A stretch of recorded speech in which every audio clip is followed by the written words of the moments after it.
This is CBN NewsWatch.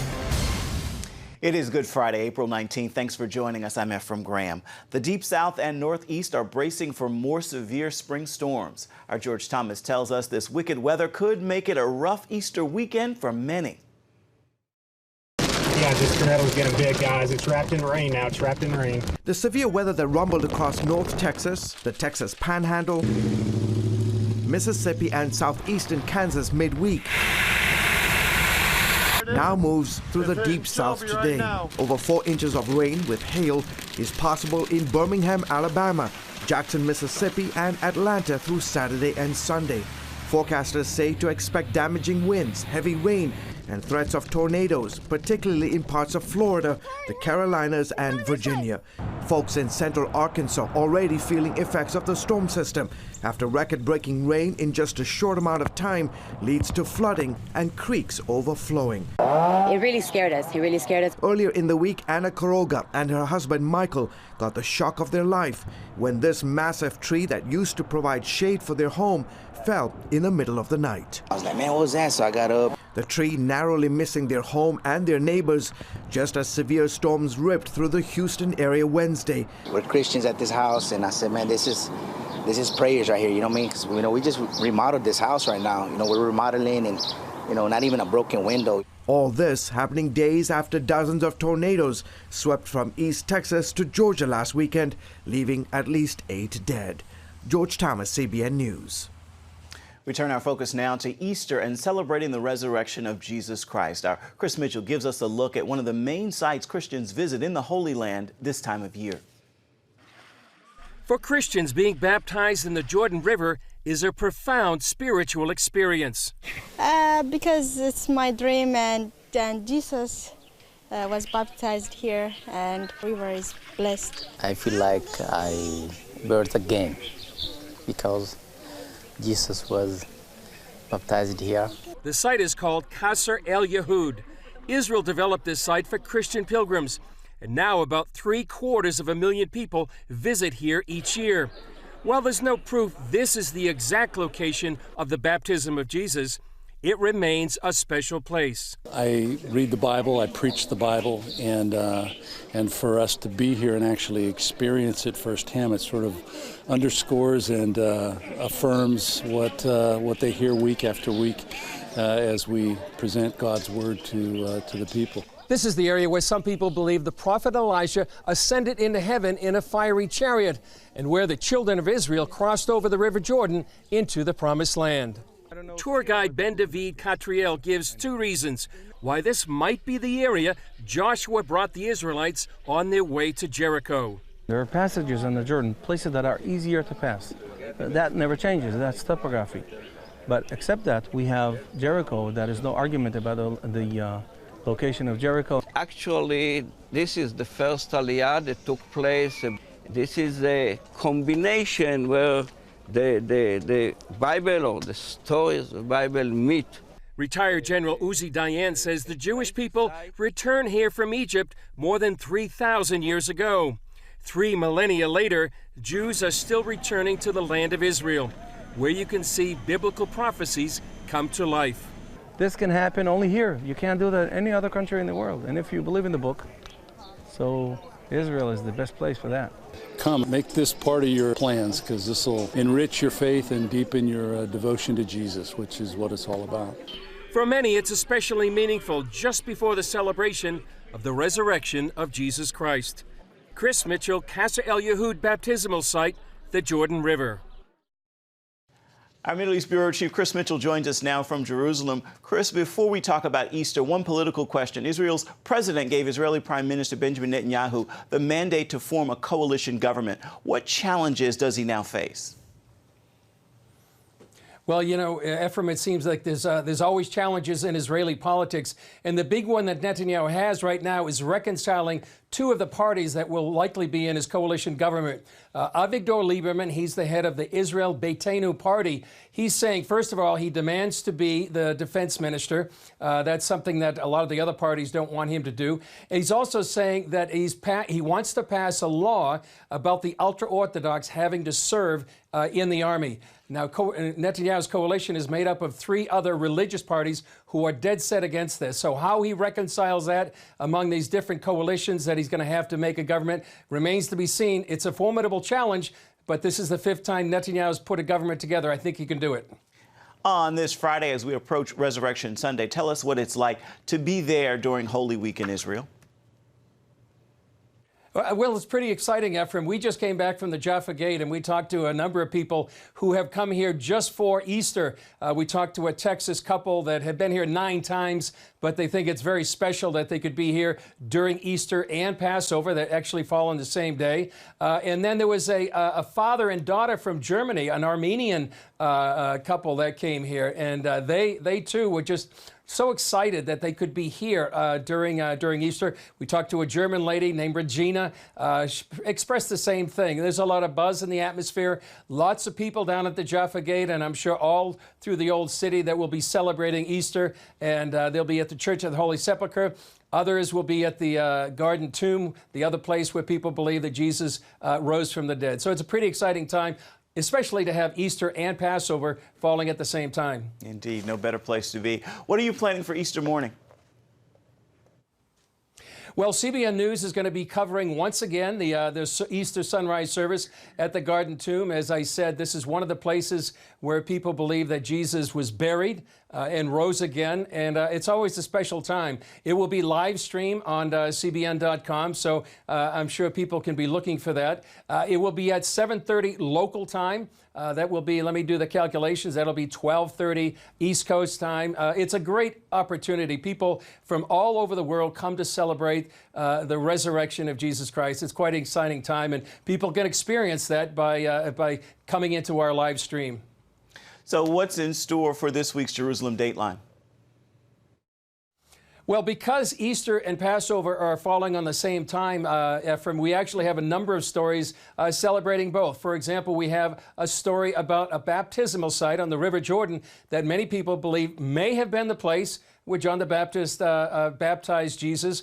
We also have a story about the upper room, the traditional site of the Last Supper before Jesus went to the Garden of Gethsemane and then went to Calvary. That's Israeli archaeologists are really using state-of-the-art technology to go ahead and find out more about that traditional site. Is it really the site? We also have a story about the Exodus, a documentary that somebody made about the Exodus, and it actually has compelling evidence, evidence that demands a verdict that it really could have happened, and it verifies the biblical story. And we talked to some people here in the Old City, what it's like to be here on Easter, and all of that on this week's Jerusalem Dateline. Lots to look forward to. Thank you so much, Chris. You can see Jerusalem Dateline right here on the CBN News Channel this evening at 9:30 Eastern. And coming up, how Jews and Muslims are working to live in harmony in one holy city.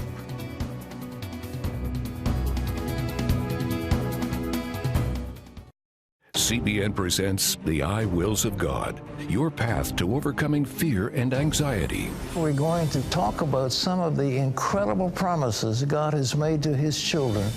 In Pat Robertson's newest teaching, you'll discover the I Wills of God. I will rescue him, protect him, answer him, be with him in trouble, deliver him, honor him, satisfy him with long life, show him my salvation, and see amazing stories of God's promises in action. What I felt was loved and treasured. God spared my life twice in 3 days.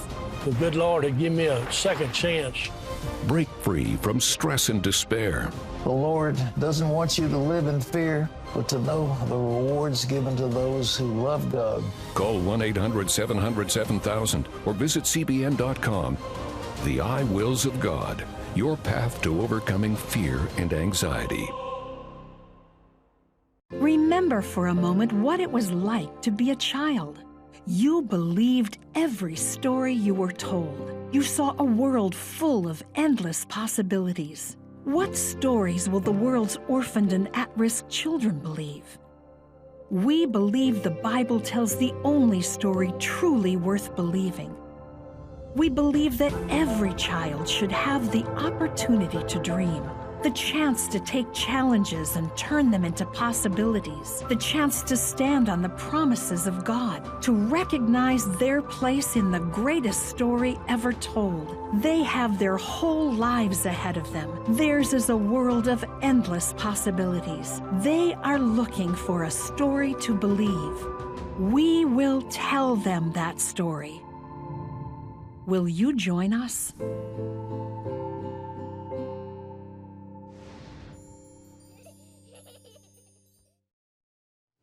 Hebron is one of the most holy cities for Jews. It's where the biblical patriarch Abraham is buried. It's also a divided city controlled by Israel and the Palestinian Authority. Scott Ross shows us how they manage to share. This is Hebron, the place Abraham buried his wife Sarah. Later, according to the Bible, he, his son Isaac, and grandson Jacob, and their wives were all buried here in the place now known as the Cave of the Patriarchs. Jews lived in the city until they were driven out in the 1929 riots. They returned after Israel regained control in 1967 during the Six-Day War. About 800 Jews now live in Hebron, surrounded by some 200,000 Arabs. Revered by Jews, Christians, and Muslims as a holy city, Hebron was the first capital of King David. But recently, the United Nations deemed it a Muslim holy site in danger. With the archaeological digs, would that prove the existence of Israel going back these thousands of years, if that was unearthed? In Hebron, everything that you find fits all the biblical sources. When you read in Genesis 23 about Abraham, how he purchased the whole field around, and the trees, the cave is there, it's located right beneath the rocks there, which are the end of the field, and the cave itself was dated to the Middle Bronze Age, which is equal to the forefathers' era. In the cave we discovered vessels and pottery from the First Temple period. You know, the name Hebron in Hebrew is connection. Connection? Yes, Hebron, lechaber is to connect. So in Hebron everything connects. The sources, the archaeology, the tradition, the holiness, everything connects together. Arnon took me into the massive structure and showed me what they call the Gate of Heaven. What is written here? In Hebrew, Me'arat HaMachpelah Petach Gan Eden, the Cave of Machpelah, according to ancient Jewish sources, is the gate of heaven. So now let's go. Let's go and see. Now we're into heaven. Yes.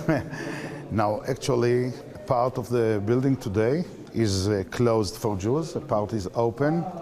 We are in this part. Many people come to pray here from all the world, from all the religions. Today they speak about Abrahamic religions. Well, Abraham is right here. This is the memorial of Abraham. Actually, the cave is located right beneath this memorial. And we have here three couples, Abraham and Sarah, Isaac and Rebecca, Jacob and Leah. So the actual bones are down underneath here? Yes, underneath. How did you discover it?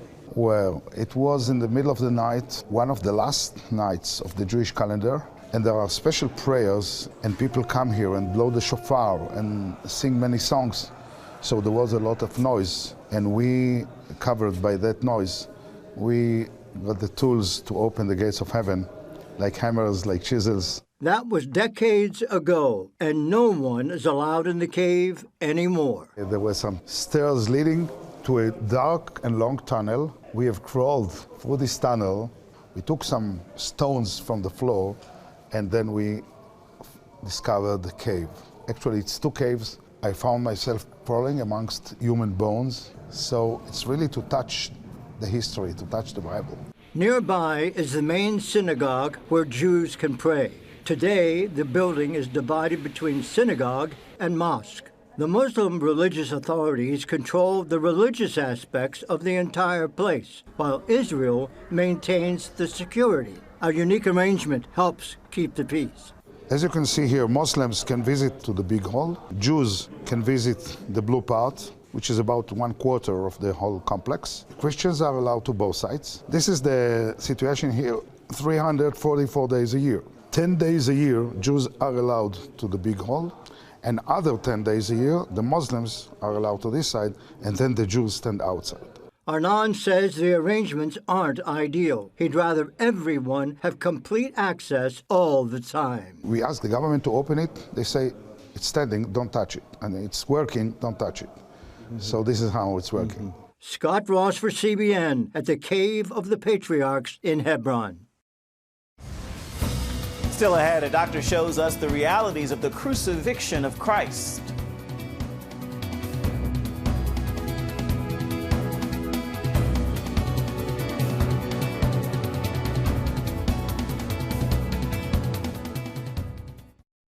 CBN presents The I Wills of God, your path to overcoming fear and anxiety. We're going to talk about some of the incredible promises God has made to His children. In Pat Robertson's newest teaching, you'll discover the I wills of God. I will rescue him, protect him, answer him, be with him in trouble, deliver him, honor him, satisfy him with long life, show him my salvation, and see amazing stories of God's promises in action. What I felt was loved and treasured. God spared my life twice in 3 days. The good Lord had given me a second chance. Break free from stress and despair. The Lord doesn't want you to live in fear, but to know the rewards given to those who love God. Call 1-800-700-7000 or visit CBN.com. The I Wills of God, your path to overcoming fear and anxiety. Remember for a moment what it was like to be a child. You believed every story you were told. You saw a world full of endless possibilities. What stories will the world's orphaned and at-risk children believe? We believe the Bible tells the only story truly worth believing.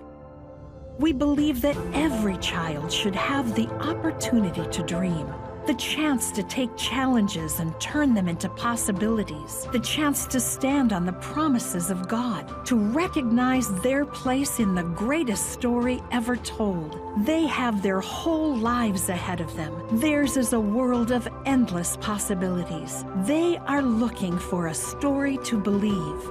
We will tell them that story. Will you join us?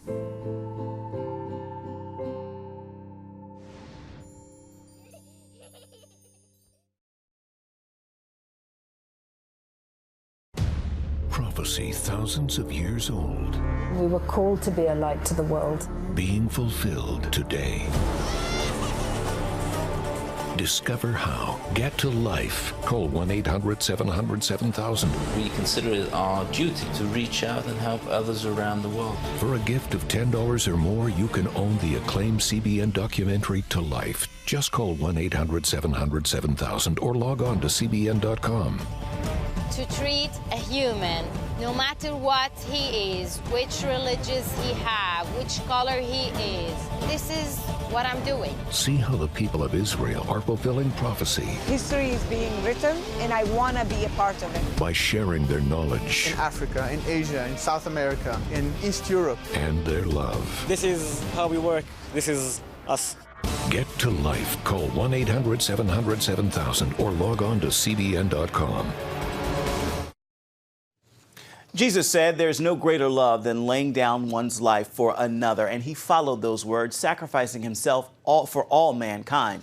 As Paul Strand now reports, a new book provides a detailed medical account of the crucifixion to help us understand just what Jesus faced on our behalf. We Christians all know Jesus died for us on the cross, but a doctor who studied crucifixion for a decade says until you understand what Jesus went through medically, it's hard to fully appreciate just how much he suffered to pay for our sins. It was the worst form of death that was imaginable. And the Romans had been using it for 3 centuries by the time Jesus came along, so it was well perfected. Dr. Joseph Bergeron wrote The Crucifixion of Jesus. Most often on Easter we hear talks about how Jesus suffocated while he was on the cross. Bergeron, however, says suffocation doesn't gel with the gospel accounts of Jesus talking on the cross. When you're suffocating and struggling for your last breath, you have no interest in carrying on a conversation. The real cause of his death first shows up in Christ's own prophetic words at the Last Supper. Jesus told us how he was going to die. He said, "This is my blood which is poured out for the remission of sins." That's not suffocation. That's bleeding to death. That's shock. That's the complications of shock. That would be one explanation for the odd occurrence of Jesus sweating blood in the Garden of Gethsemane. There are very few reported cases, just a handful, and they're always before severe injury, the threat of injury, and usually before execution. So that Jesus sweat drops of blood meant that he fully understood what was about to happen to him. And then it began. The Jews and Romans bludgeoned and tore his flesh in 2 vicious beatings. Caiaphas and the Sanhedrin convicted him of blasphemy, which was punishable by death. But under Roman rule, the Jews had no authority to execute, so they physically and brutally punished him. Then a whole company of Roman soldiers beat Jesus nearly to death. They were anti-Semitic, and for this person whose charge was basically political insurrection, naming himself the King of the Jews, would have heightened their anger. So his beating exceeded what was typical for crucifixion victims and had extensive blood loss and tissue injury from that. So the shock set in before he reached Calvary. It looked like he was beginning to experience shock just walking there because he couldn't carry part of the cross to the crucifixion site. He would have been expected to do that. Everybody else did, but he could not. Then came just about the most painful and humiliating execution the Romans could administer. It was considered obscene. A Roman citizen wouldn't even ever be crucified. It was meant for political insurgents, rank criminals, and escaped slaves. It all punished Jesus' body with shock so traumatic as to kill him hours sooner than most people crucified. Bergeron says shock would stop Christ's blood clotting and kill him in just 6 hours. This is a very ominous complication, difficult to control even in modern trauma centers. In Jesus' time, there would be no treatment and it would lead to rapid death. And it explains why Jesus died so rapidly. Rapidly, but horribly, which leaves Bergeron in awe of the sacrifice. That he would become a human being and come here and do that to rectify our relationship as humans with God, to redefine it and restore us to fellowship with God. It's an amazing thing. And on that cross, Jesus Christ showed how simple it is to find salvation in him. It's like the thief on the cross. He didn't know what to say, he said, "Just please remember me." And a sincere prayer from anyone is never turned away. And Jesus told him that he would be in paradise that day. Bergeron realizes it's tough to face all the gory details of Christ's death, but it can make us love and respect all the more a God willing to come down to earth and face such pain and agony so people could be cleansed from their sins and spend eternity with him. Paul Strand, CBN News, Washington. Family-friendly review of Breakthrough, the true story of one mother's faith and the miracle that followed for her son. Stay with us.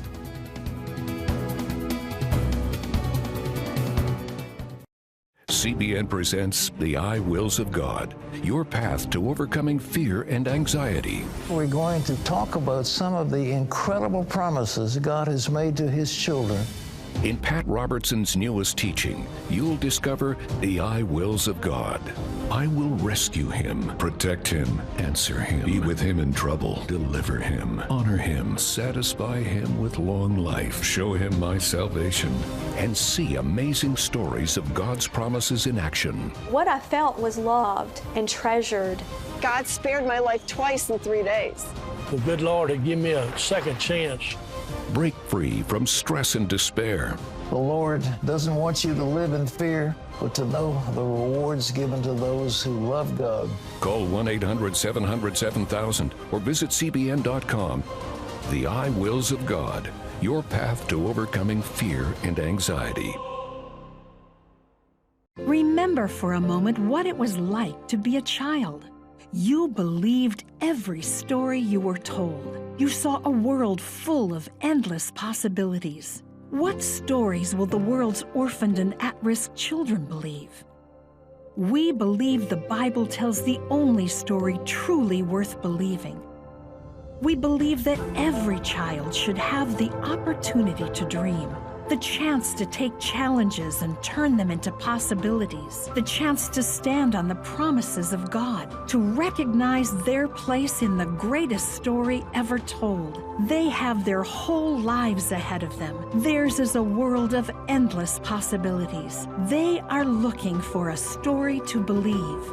We will tell them that story. Will you join us?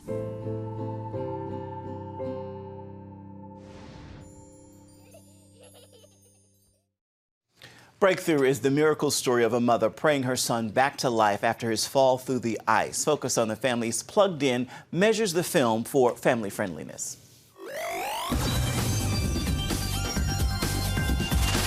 Text your mom tomorrow and tell her when and where to pick you up. And don't do anything stupid. Love you guys.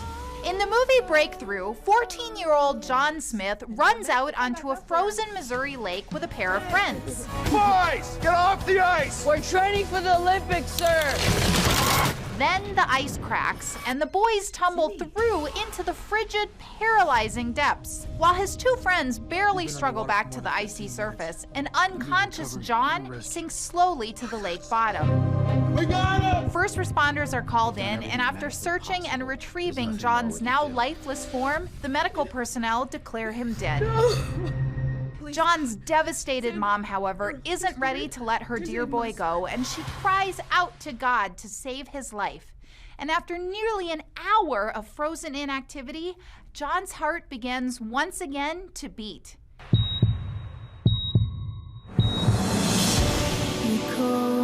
Is it possible, though, for the human brain to even function after that much deprivation and trauma? The doctors say no, but there are some who still believe in miracles. You don't know my son. Based on the book The Impossible, this real-life story is definitely a tale of hope and faith. There are a few light profanities, lots of dicey medical jargon, and plenty of suspenseful moments in the mix as John fights for his life. But all of that pales in comparison to the power of prayer on display. We're reminded that faith, even when it's the size of a mustard seed, can break through the doubting walls around our hearts. I'll give Breakthrough a 4 out of 5 for family friendliness. For an in-depth review on this film or anything else at your local box office, visit us at PluggedIn.com. Plugging you into the movies, I'm Cheryl Wilhelmy for Focus on the Family's Plugged In Movie Review. Time now for your Friday Faithful, and today it's a message from Bishop A.R. Bernard, pulled from the documentary on the Charleston church shooting. It's a Studio 5 CBN News exclusive. An innocent man hangs on a cross, suffering immeasurable pain, torment, torture. And he looks out at his accusers and he prays a prayer. Father, forgive them, for they know not what they do.